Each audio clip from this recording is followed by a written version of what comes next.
Welcome to Our Appalachia. My name is Phil Conn. I'm your host for this series, and today we're going to discuss a very interesting topic that has a lot to do with the image of Eastern Kentucky. It's not altogether a good image, I guess, but we're going to deal with labor conflict in Appalachian Kentucky, and we have an authority on that subject today, John Hevener, who is on the faculty of Ohio State University. I think you're at the Lima campus, but you are a professor of history with Ohio State University. But I guess I should have told you to begin with that Dr. Hevener is a West Virginian. So he has been associated with a state that has a lot to do with coal mining over the years.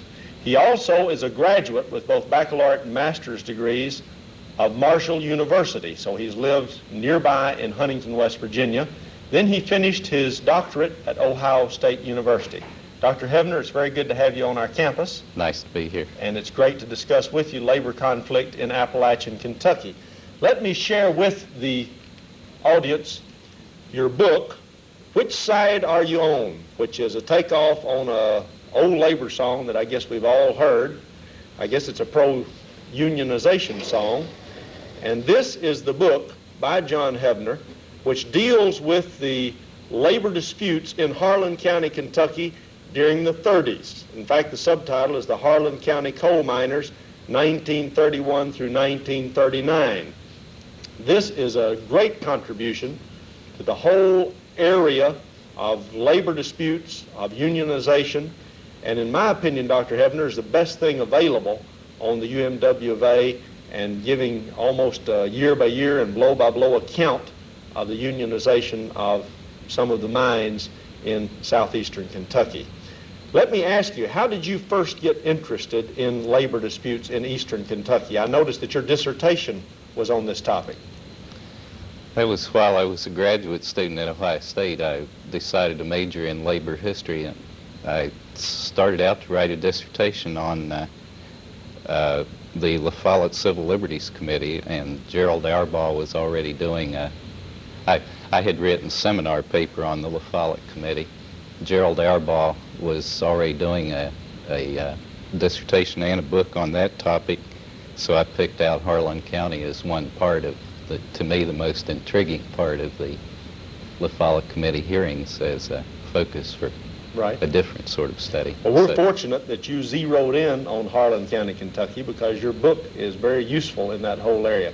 Let's back up before the 30s, and I'd like your impressions on the shift in Harlan County, which is noted for its rich coal deposits, the shift from what those of us in Appalachian sociology call the old mountain agrarian economy into more of a coal mining economy. When did large-scale mining begin in Harlan County? In 1890, after all its years of existence, Harlan had attracted only about 7,000 residents. They had a logging boom in the 1890-1910 period. Right.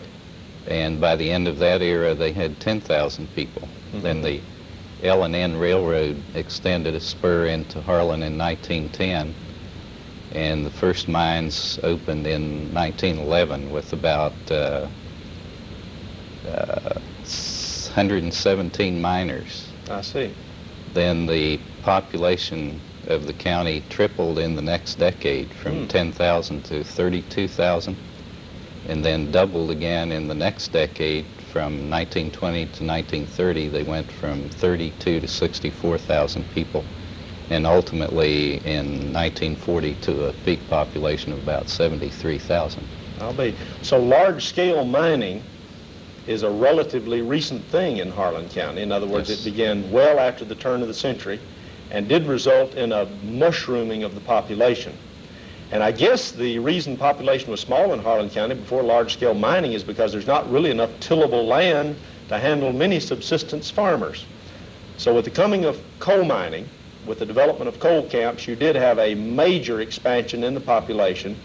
And let me ask you, though, were the mineral rights owned by major land companies or coal companies before the large mines were developed, or did this happen, the buying of mineral rights, in, say, the 20s? Davis of Philadelphia bought 80-some thousand acres in Harlan and Bell County in the 1880s.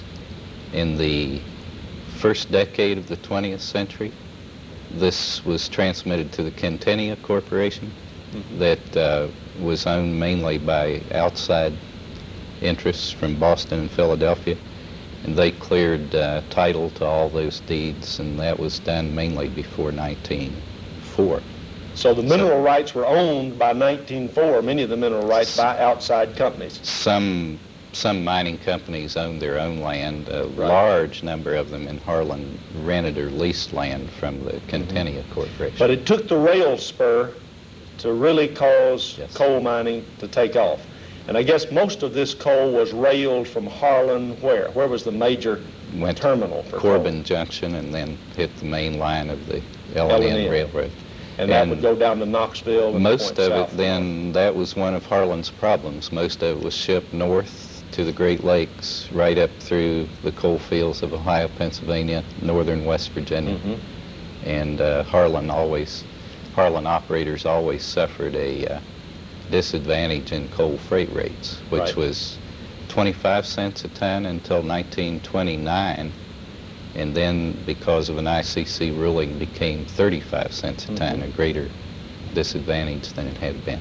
Now, where did all of these new miners come from to mine Harlan County coal? I've heard theories all the way from recent European immigrants to blacks from the deep south to mountain folks from surrounding counties. Has your research given you some idea of what kind of people made up this large expansion of the population? Most of them came from surrounding counties of Tennessee, eastern Kentucky, and Virginia. And Harlan's breakdown of population in 1920 or 1930 wasn't greatly different from what it had been before. It was 90% white Anglo-Saxon Protestant, 1% foreign-born immigrants, and 9% black. I see. A good portion of the black population would be new, and most of the immigrants would be new. But so a majority of the folks mining coal had been a part of southern mountain agrarian life before coming to Harlan County. Largely a mountaineer culture just transmitted to the coal camp. Well, I know at this point in time, people thought that Harlan was blessed of all areas because of its rich coal deposits, and I guess folks were more than happy to let go of the plowshare and to go to the coal camps. Did strife exist in Harlan County before the 30s within these coal camps? And by that I mean strife between the company and the miners? In the 1920s, the homicide rate in Harlan is far higher than it was in the labor-troubled 30s. 20s was basically a decade of labor peace, and they had a homicide rate of about 68 per year on average. In the county, 68 homicides per year. Yes. In the 20s, they had the highest homicide rate of any rural county in the United States. And this was not born of labor strife? That is quarrels over girlfriends and card games and drinking bouts. It's just hard coal camp life, in other words. That includes no one killed, I think, in labor strife. I'll be. In the 1930s, when the big union movement was on, the homicide rate has dropped rather drastically to about 38, 33 per year, something like that. Just about half what it was in the peaceful 20s. I'll be. You're suggesting then that there was a propensity for violence in Harlan County before the so-called labor wars of the 30s. At least homicide rates would indicate that. Partly caused, I think, by rapid population growth, tripling in one decade and then doubling in the next, and probably educational deficiency caused not so much by poor Harlan schools as by the people who were coming in out of counties with far less educational facilities than Harlan had. So you did have people living in relatively congested situation, much heavier population density than there had been before. And these people were coming from agrarian backgrounds. And of course, they were working hard all day, so you think there were just similar calls for scrap as there was in the old western towns or the silver mining camps of the far west? The county had, I think, in the 30s, 42 taverns or roadhouses, and those were just real crime centers on the weekend. I see. Well, if you have homicide statistics to back you up, it's kind of hard to argue against folks who end up in the morgue, I guess, and it seems that the 20s were a rather violent era. When was there a rumbling among miners for unionization? Was this something that developed within Harlan County, or do you think it was mainly brought by external forces who felt that coal miners should be organized? In the very early 20th century, before Harlan coal got underway, before the coal camps there opened, there was a pretty solid union movement in Bell County and down into Tennessee. Of course, Harlan was still a rural non-mining county and wouldn't have participated in it. That was destroyed by 1910. So Harlan was really founded in a non-union era. There was no unionism in Harlan until World War I, when they were, by government fiat, more or less, pretty thoroughly organized, except for the Wisconsin Steel Camp at Benham and U.S. Steel at Lynch. That endured during the war and then just collapsed very quickly thereafter. The operators had never officially recognized the union and quickly started destroying it in 1919 thereafter. By 1924, it's destroyed at the Black Mountain Coal Corporation, and that's the end of it until 1931. What have been called the labor wars in Harlan County? The 30s, basically, the decade of the 30s. That began with the big spontaneous miners' revolt in March 1931 and continued until the strike settlement of 1939. Now, when did John L. Lewis enter the picture? When did he become a hero to Harlan County miners? He was president of the UMW, national president, after 1919, and was president all through the 30s. He would not have become a hero during the 1931-32 troubles. Possibly 1933, pretty definitely in 1935. When did he first visit Harlan County? He never did, to my knowledge. He did not. So his support for the unionization of coal miners in Harlan County was from afar. It was from the UMW of A offices. To my knowledge, he never set foot in Harlan County. Right. Was there support for going a different way than with UMW of A in Harlan County? Or from the outset, was it a matter of UMW of A or non-union? I know even today there are some so-called unions, independent unions in southeastern Kentucky, and I wonder if there was ever strife between other forces for unionization and the UMW of A as to who would lead the way on unionization. The first organizing campaign and the strike that followed in 1931 was strictly a United Mine Workers effort. And a lot of miner leaders who got blacklisted and fired and blacklisted really were going to be driven out of the county, became very disillusioned with the UMW's effort. There was a misunderstanding about the union giving strike relief. The union was bankrupt, and they were not aiding miners' efforts in Pennsylvania, where their fortunes would look much better than they would in Harlan. They were refusing aid there, and I'm certain never intended to give strike relief in Harlan. But it was widely believed among the Harlan miners, if they struck, they would get either Union or Red Cross relief, and they got neither. Were essentially starved back to work. So in that disillusionment, some 17 or 18 more radical militant miners had read about the National Miners Union in the Daily Worker and other Southern Worker and other radical literature in the South. invited it to come organize them, and after the first strike was already over, the communist-led, on the national level, communist-led National Miners Union sent organizers to Harlan. Essentially set up 7 feeding stations, or soup kitchens, they called them, throughout Harlan and Bell County, which was probably the best recruiting device they could possibly come up with. And it's hard to tell how many members they recruit. Failed fairly dismally in Harlan and fared much better down in Bell, Knox County, where the miners had not struck in the UMW strike. You mentioned the involvement of Communist Party at the national level. Now, I've heard over and over again that company representatives used the communist scare. They tried to paint all folks who were interested in unionization with a red brush. And did you find that UMW of A had any ties at all with communist representatives at this point in time?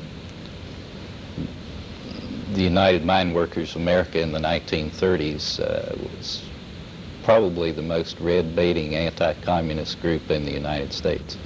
The editor of the United Mine Workers Journal was Ellis Searles, who came to the UMW from the Chamber of Commerce of Indianapolis, Indiana. And the editorial columns of the journal all through the 30s just filled with anti-communist material. I see, so it was mainly a bum rap. Anything that went wrong in Harlan County, even if it was the fault and the doing of UMW members, the journal and the official hierarchy of the UMW would blame on communists, just the same as the coal operators would. Right. What role, though, would you say that the FDR administration or the New Deal had on the coming of unions to Harlan County? And you might mention the Wagner legislation. I think the successful organization of Harlan was a product of the New Deal. Franklin Roosevelt's National Recovery Act, passed in 1933, gave a big psychological boost to organizing. Some 8,000 miners joined because of that, but it wasn't well enforced, so that dwindled to 1,200 members in 1935. Then the Wagner Act was passed and was pretty ineffective until 1937. Then the National Labor Relations Board began to intervene in Harlan, and that made all the difference in the Now, you world. might mention for our audience not familiar with the Wagner Act precisely what that act provided for as regards unionization. It guaranteed workers, in this case specifically miners, the right to join a union without interference by the employees, and outlawed several favorite weapons or methods of destroying unions. It became illegal to even have yellow dog contracts signed. It became illegal to blacklist workers because of union activity. It became illegal to discriminate in the hiring, firing, or the job assignment of employees. So from that because point, of if a union majority of miners working for a company voted union, you had the power of the federal government behind you in terms of Yes. organizing and proceeding with the union operation. So that was a powerful piece of legislation in the interest of unionization. The Wagner Act alone in Harlan probably couldn't have done the trick because there was the political problem of the anti-union deputies in large numbers, 169 or 70, who were used to keep union organizers out of the county and to break up their rallies in the county and arrest and detain their local union leaders and all that sort of thing, was beyond the reach of either the NRA or the Wagner Act. There's nothing illegal under either of those laws about the deputy sheriff. We've talked about So, violence preceding the labor disputes in the 20s, but tell me, what violence did exist to the point of death during the 30s? What were the total number of deaths that you think can justifiably be attributed to labor strife in the 30s? 9 years of labor struggle, 11 deaths. 11 deaths. So not nearly as many as the homicides year to year prior to that time. No. During the 30s, about 33 to 38 people are being killed every year, sometimes as many as 60. I see. And 11 deaths in the whole decade. So there were some deaths, but there was a lot of press coverage throughout the nation. The strife, of course, was dramatized for a variety of reasons, but the total number of deaths was surprisingly small. Mm-hmm. We've heard the term over and over again, of course, Bloody Harlan. Some Harlan Countyans kind of wear that as a badge of honor because it shows that Harlan Countyans will stand their ground. Others feel that it's somehow a source of shame. I'm sure you've run into folks who feel at each extreme. Okay, but when was the term Bloody Harlan coined? Was this by outside journalists during the 30s, or was it a label used to describe life in Harlan County prior to the 30s, in your opinion? That was being used locally before 1931, and then when outside journalists came in 31, 32, and began covering the labor strife there, they picked up on the term and gave the county national notoriety. Used it around the world. Right. I have talked to several guests, and they are interested in voting patterns in eastern Kentucky. I'd like for you to comment on the relationship between unionization of miners in southeastern Kentucky and increasing registration with the Democratic Party.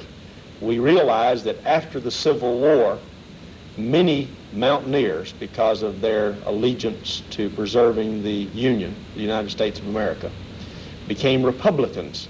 Now, in eastern Kentucky, we note that Harlan County, Bell County, maybe even Knox County, vote Democratic often. They, of course, have a split, but they're probably more heavily Democratic than counties to the north. Do you see a relationship between the unionization of coal miners and the coming of the Democratic Party in that southeastern corner of the state, or is the heavy registration of Democrats unrelated to unionization? There essentially was no Democratic Party in Harlan County before 1931. They frequently didn't even run candidates. Mm-hmm.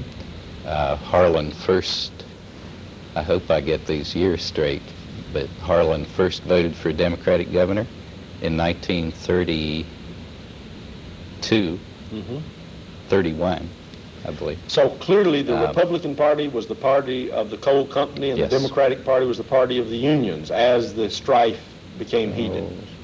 Give or take some. Essentially, the coal operators were able to control both parties in Harlan. Mm-hmm. In spring of 1932, George Ward, secretary of the Harlan County Coal Operators Association, became county chairman of the Republican Party and was for the rest of the decade. The Democratic Party really wasn't any threat until 1936. At that point, S.J. Dickinson, superintendent of the Crummies Creek Coal Company, became chairman of the Democratic Party, county chairman. R.C. Tway, who lived in Louisville but ran the R.C. Tway Coal Company in Harlan, was for a good part of that period state chairman of the Republican Party. Herbert Smith was called the Democratic boss of Harlan County. He was not a coal operator himself, but leased coal lands to several Harlan companies. And they managed to just pretty well control both parties.